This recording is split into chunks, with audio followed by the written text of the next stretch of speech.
Let us solve one university question.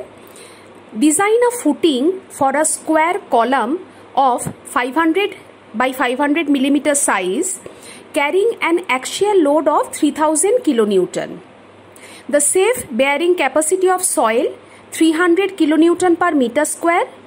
Use M30 concrete and Fe 415 steel. Draw a neat sketch to indicate the reinforcement details. Let us start. देखो question में क्या दिया है, load दिया है 3000 kilo Newton. तो चालू करते हैं प्रॉब्लम को। Factored load fast step number 1 कैसे, देखो जहां पे स्टेप लिख के रखा था नोटबुक में वो स्टेप देख देख के अभी करो। स्टेप नंबर 1 में मैंने क्या बताया था, फैक्टर्ड लोड बताया था। फैक्टर्ड लोड का कैसे निकलते हैं, PU is equal to 1.5 times of the working load, जो लोड दिया है, करेक्ट ना। तो इधर 3000 दिया है तो 1.5 इंटू 3000 कितना होगा, 4500 kilo newton, correct. Step number 2 देखो क्वेश्चन में दिया है safe bearing capacity that is Q safe equal to 300 kilo newton per metre square. This is given in question. इधर से हमको क्या निकालना है, ultimate bearing capacity that is Q ultimate that is equal to 2 into SBC that is Q safe. So 2 into 300 600 kilo newton per metre square, ये आ गया। इसके बाद मैंने क्या बताया था स्टेप 2 में कि assume self weight of the footing is equal to 5% of the PU मतलब फैक्टर्ड लोड, जो स्टेप नंबर 1 पे हम लोगों ने निकाला था। तो 5% मतलब क्या, 5 divided by 100 multiplied by PU क्या है 4500। तो ये कैलकुलेट करके क्या आता है 225 किलो न्यूटन। इसका नोटेशन मैंने दिया था W capital W dash. So W dash equal to 225 kilo newton, correct, ये हो गया। नेक्स्ट देखो उसके बाद क्या करना है, area of the footing. Area of the footing के लिए फॉर्मूला बताया था, capital A equal to PU plus W dash divided by Q ultimate. PU का वैल्यू क्या है 4500, W डैश का वैल्यू क्या है 225, Q अल्टीमेट क्या था 600। तो ये सॉल्व करो करके इधर से आता है 7.8 मीटर स्क्वायर। उसके बाद क्या बोला था कि assume the square footing of side B। तो एक एक साइड कैसे निकालोगे, B is equal to under root of A that is under root of 7.8। तो ये आता है 2.8 मीटर। ध्यान रखो इधर 7.8 मीटर स्क्वायर तुम्हारा एरिया था ना, तो ये जो साइड आएगा ना तो ये भी तुम्हारा मीटर में आएगा 2.8 मीटर। और उसको बाजू में लिख के रखो 2.8 मीटर माने 2800 मिलीमीटर, करेक्ट। तो ये हो गया। सो स्टेप नंबर 2 का लास्ट लाइन क्या होगा, कंक्लूजन होगा, provide footing of size A provided. इसका नोटेशन क्या लिखेंगे, area provided A prov is equal to 2800 multiplied by 2800 millimetre square. और अगर हम लोग बोलते हैं तो इसको अगर मतलब मल्टीप्लाई करोगे तो कितना आएगा 7.8 मीटर स्क्वायर आएगा, करेक्ट ना। तो ये करके हमारा स्टेप नंबर 2 खत्म हो जाता है। स्टेप नंबर 3 देखते हैं। स्टेप नंबर 3 में हम लोगों ने क्या करेंगे, अपवर्ड सॉइल प्रेशर निकालेंगे। Upward soil pressure is equal to small p is equal to PU by A provided. PU क्या था 4500, स्टेप नंबर 1 में हमारा आया था।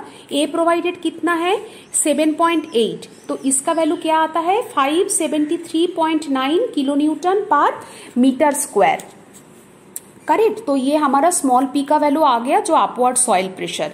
अभी स्टेप नंबर 4 में आते हैं। स्टेप नंबर 4 में पहले हम लोग ड्राइंग कर लेते हैं, ठीक है। ड्राइंग में क्या है, देखो फुटिंग का साइज हम लोगों ने अभी अभी क्या डिसाइड किया 2800 बाई 2800। तो फुटिंग पहले हम लोगों ने ड्रॉ कर लिया। क्वेश्चन में देखो, क्वेश्चन में क्या बोला था कि कॉलम कितना है 500 बाई 500 का कॉलम है, तो उसके बीच में हम लोगों ने 500 बाई 500 का कॉलम ड्रॉ किया। तो x का वैल्यू और y का वैल्यू हम लोग अभी कैसे निकालेंगे, देखो टोटल है तुम्हारा, अभी तो पहले मैं लेंथ बराबर मतलब x एक्सिस बराबर मैं पहले समझाती हूँ। देखो टोटल इधर तुम्हारा है 2800, करेक्ट। तो 2800 से तुम अगर 500 माइनस करोगे तो कितना आएगा 2300 आएगा। अभी ईच साइड में x का वैल्यू क्या है, मतलब ऑन ईच साइड, तो डिवाइडेड बाई 2 करोगे तो x का वैल्यू आ जाएगा 1150 मतलब 1150 मिलीमीटर। सिमिलरली वाई भी क्या है, along Y axis, along Y axis भी क्या होगा 2800 minus 500 divided by 2 on each side, correct ना। तो 1150 मिलीमीटर, तो मतलब उसको अगर मीटर में कन्वर्ट करना चाहते हो तो 1000 से डिवाइड करो, मिलीमीटर को मीटर में करना चाहते हो तो 1.15 मीटर। ये तुम्हारा पहले डायग्राम तो ड्रॉ कर लो, उसके बाद हम लोग प्रॉब्लम में आएंगे। प्रॉब्लम में क्या फॉर्मूला दिया था, एम एक्स का वैल्यू दिया था, मतलब मोमेंट अबाउट एक्स एक्सिस का वैल्यू क्या दिया था, P into B Y square by 2। P क्या था, अपवर्ड सॉइल प्रेशर, उसका वैल्यू क्या था 573.9 kilo newton per metre square, correct. Multiplied by B का वैल्यू मैंने क्या बोला था, बी का वैल्यू मतलब इधर ये फुटिंग का जो साइज हम लोगों ने निकाला है वो नहीं है, बी मतलब per unit width of the footing, correct. तो उसका वैल्यू हम लोग 1 मीटर एज्यूम करेंगे क्योंकि per unit width of the footing, तो 1 पुट करेंगे। y का वैल्यू अभी क्या देखा 1.15 मीटर, ड्राइंग से अभी देखा तो 1.15 स्क्वायर बाई 2, करेक्ट। तो ये अगर हम लोग करते हैं कैलकुलेशन करके आते हैं 379.4 यूनिट क्या आएगा, किलो न्यूटन मीटर, पर इसको हम लोगों ने अभी न्यूटन मिलीमीटर में कन्वर्ट करना है। तो किलो न्यूटन से न्यूटन कैसे जाएंगे, 10 क्यूब से मल्टीप्लाई करेंगे। मीटर से मिलीमीटर कैसे जाएंगे, वापस 10 क्यूब से मल्टीप्लाई करेंगे। तो हमारा फाइनल स्टेप क्या हो गया, एम एक्स का 379.4 इंटू 10 क्यूब न्यूटन मिलीमीटर, और 10⁶ भी तुम एक साथ बोल सकते हो, ठीक है। ये हमारा हो गया स्टेप नंबर 4। स्टेप नंबर 5 देखो, स्टेप नंबर 5 में मैंने क्या बोला था, वो IS 456 के हिसाब से और क्वेश्चन में जो ग्रेड का स्टील यूज करने के लिए बोला है उसके हिसाब से हमको MU लीम का वैल्यू नोट डाउन करना है, करेक्ट। तो क्वेश्चन में तुम्हारा FC के इसका वैल्यू क्या बोला है, क्वेश्चन में तुम्हारा स्टील का वैल्यू बोला है कि Fe 415 वाला स्टील तुमको यूज करना है। तो हम लोग कौन सा फॉर्मूला यूज करेंगे, 0.138 FC के BD स्क्वायर, ये वाला फॉर्मूला यूज करेंगे। क्यों, क्योंकि Fe 415 बोला है, ठीक है। तो 0.138 FC के क्या है, जो कंक्रीट का ग्रेड क्या दिया है क्वेश्चन में, M30 दिया है, यूज M30 कंक्रीट बोला है ना।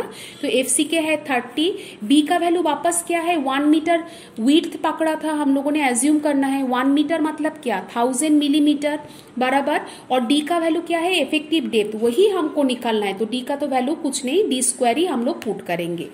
तो इसको अगर हम लोग सिंप्लीफाई करेंगे तो आता है 4140 D स्क्वायर न्यूटन मिलीमीटर, ठीक है। स्टेप नंबर 6 देखो, स्टेप नंबर 6 में हम लोगों ने क्या बोले थे कि ये जो दोनों वैल्यू मिलता है ना स्टेप नंबर 4 और स्टेप नंबर 5 से, वो हमको इक्वेट करना है, ठीक है। क्योंकि स्टेप नंबर 5 जो है वो MU लीम मतलब maximum limiting value of the moment according to the code कितना होना चाहिए, और स्टेप नंबर 4 में क्या था, मैक्सिमम बेंडिंग मोमेंट हमारे हिसाब से, हमारे जो एज्यूम किया है ना फुटिंग का जो डायमेंशन, उसके हिसाब से कितना आता है। तो ये दोनों को इक्वेट करते हैं तो हम लोग इफेक्टिव डेप्थ हमको मिल जाता है, तो वो हम लोग स्टेप नंबर 6 में करेंगे बराबर। तो mx इक्वल टू MU लीम अगर करेंगे तो mx कितना आया था 379.4 इंटू 10⁶ इक्वल टू MU लीम का वैल्यू क्या आया था 4140 D स्क्वायर। तो इधर से D का वैल्यू क्या आ जाता है, D का वैल्यू आ जाता है 302.72 मिलीमीटर, ठीक है। तो इसको हम लोग अभी एज्यूम क्या करेंगे, 302 दिया है, तुम चाहे तो इसको 300 भी एज्यूम कर सकते हो फुटिंग का डेप्थ, इफेक्टिव डेप्थ। मैं इसको एज्यूम करती हूँ 310, इवन तुम 305 भी एज्यूम कर सकते हो, it is up to you. So 310 millimetre. Now providing 50 mm cover, total depth of the footing will be क्या है, effective depth plus cover, so 310 plus 50 is equal to 360 millimetre. So this is the total depth of the footing. Next step देखते हैं, step number 7। Step number 7 में मैंने जैसे तुमको बोला था ये फॉर्मूला तो मेमोराइज करना पड़ेगा, there is no other option. So AST is equal to 0.5 FCK by FY with in bracket 1 minus then under root starts then 1 minus 4.6 Mmax divided by FCK BD square bracket close BD, ठीक है। तो ये देखो, ये जो step है मैंने बहुत बारीकी से और ईच एंड एवरी स्टेप मैंने डिटेल में किया है, क्योंकि 95% of the student they will do mistake in this step. So you please be very alert at this step, and I request you to do it in the calculator. Do not just see the video, it will not help you much. Please do it in the calculator. Let us start. देखो 0.5 FCK का value क्या है 30. ये कहाँ से मिला तुमको, कितना ग्रेड कंक्रीट यूज करने के लिए बोला M30, तो FCK का वैल्यू क्या होगा 30. FY का वैल्यू क्या होगा 415. ये कहाँ से मिला तुमको, क्वेश्चन में बोला है Fe 415 स्टील यूज करो, तो FY का वैल्यू 415 होगा. ठीक है. अभी ब्रैकेट चालू होता है. ब्रैकेट के बाद 1 minus under root of 1 minus 4.6, वो तो है. एम मैक्स क्या था, एम मैक्स हमको कहाँ पे मिला था बोलो, स्टेप नंबर 4 में मिला था. स्टेप नंबर 4 से वो वैल्यू लिखो, किया था 379.4 इंटू 10�6. ये न्यूटन मिलीमीटर वाला वैल्यू ही पुट करो. करेक्ट. फिर डिवाइडेड बाई डिनोमिनेटर में क्या था FCK. FCK कितना था 30. करेक्ट. M30 कंक्रीट है तो 30. B कितना है, B है तुम्हारा 1000. 1 मीटर पकड़ा था तो 1000 मिलीमीटर. D स्क्वायर, D का वैल्यू अभी क्या होगा इफेक्टिव डेप्थ. इफेक्टिव डेप्थ मतलब तुमने जो एज्यूम किया, तुमने क्या एज्यूम किया था कि D का वैल्यू हम लोग ले लेते हैं 310. हमारा कैलकुलेशन से कितना आया था 302 पॉइंट समथिंग आया था ना, 302.72 आया था. तो हम लोगों ने उसको क्या एज्यूम किया था कि 310. तो वो वाला वैल्यू पुट करो 310 होल स्क्वायर. देखो ब्रैकेट क्लोज हो गया. उसके बाद क्या है B है, B का वैल्यू वापस 1000 पुट करो और D का वैल्यू क्या है 310. ठीक है.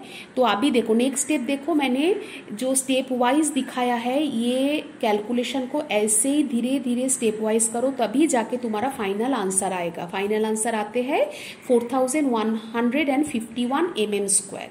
AST का वैल्यू हो गया.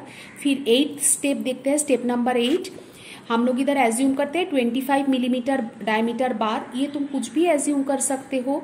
तो 25 मिलीमीटर डायमीटर बार अगर यूज करते हैं तो A5 आ जाता है 490 मिलीमीटर स्क्वायर आ जाता है. फिर स्पेसिंग कैसे निकालेंगे 1000 into A5 by AST. 1000 multiplied by A5 मतलब क्या है, एक एक बार का एरिया कितना है 490. AST क्या है तुमको स्टेप नंबर 7 में जो मिला था 4151, वो वाला वैल्यू पुट करो. तो इधर से स्पेसिंग आ जाता है 118. तो इसको हम लोग 120 एज्यूम करते हैं. तो हम लोग क्या कंक्लूजन में लिखेंगे, provide 25 millimetre diameter bar at the rate of 120 centre to centre distance. और नंबर ऑफ बार्स अगर पूछते कितना बार्स चाहिए तो वो कैसे निकालोगे, total area divided by the individual area of 1 bar. तो दैट इज 4151 डिवाइडेड बाय 490. तो उधर से क्या कितना आता है 9. हाँ, तो number of bars is 9. Last हमको एक डायग्राम ड्रॉ करना है. डायग्राम ड्रॉ करने के टाइम पे इतना याद रखना, you don't have to draw to the scale, क्योंकि ये जो प्रॉब्लम आते हैं ये 15 मार्क के लिए आते हैं. बट 15 मार्क के अंदर तुम्हारा डिजाइनिंग भी रहता है, डायग्राम भी रहता है. But the drawing should be very much neat, clean and proportionate. To the scale draw नहीं करना है, मतलब ऐसे रैंडम कुछ भी नहीं ड्रॉ करना है कि ये it doesn't look proportionate. If you are designing a square footing and square column, so it should look like a square. Correct. So let us see कि ये डायग्राम में क्या क्या तुमको शो करना है, which is must. First of all देखो column का जो डायग्राम डायमेंशन है वो तो तुमको शो करना है, दैट इज द 500 बाई 500 का कॉलम दिया था. उसके बाद देखो first I am coming from the top of the diagram, top of my page और टॉप ऑफ द डायग्राम. उसके बाद फुटिंग का जो टोटल डेप्थ निकाला था दैट इज 360, वो शो करना है. उसके बाद ये जो तुम्हारा जो टॉप व्यू है ना, टॉप व्यू में क्या है फुटिंग का साइज शो करो, दैट इज 2800 बाई 2800. करेक्ट. उसके बाद कॉलम भी इधर ड्रॉ करो बीच में, in the centre you show the column. And ये जो रीइंफोर्समेंट है ना, रीइंफोर्समेंट में तुम लोग डाल दो कि जो हम लोगों ने माने डिजाइन किया था ना कि कितना 25 मिलीमीटर डायमीटर का बार प्रोवाइड किए थे, 120 स्पेसिंग दिया था और कितना बार्स आया था 9 बार्स आए थे. तो this just you show it the reinforcement. So that's all. It should be neat, clean and proportionate, not to the scale. And this entire design problem is of 15 marks. I hope you have understood the problem. Please repeat the video and see and do each and every step in the calculator. Put your comments in the comment box, and if you have any doubt you can ask me also in my email ID, or you can ask me in the comment box. Thank you and keep watching.